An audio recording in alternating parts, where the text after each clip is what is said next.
Hello guys and welcome to our channel. In today's video, I will show you the step-by-step tutorial on how to withdraw money on Telegram wallet.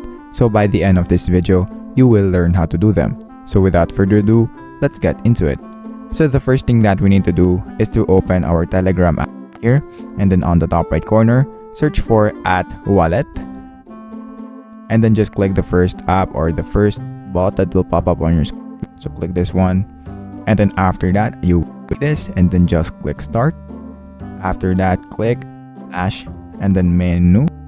After that, you will now be redirected right here. Then all we have to do is to click my wallet. And then once you do that, you will now have the option to withdraw your money, which is right here. So click withdraw. And then after that, you will have two options to withdraw your money, which is from your Telegram contact or from your external wallet.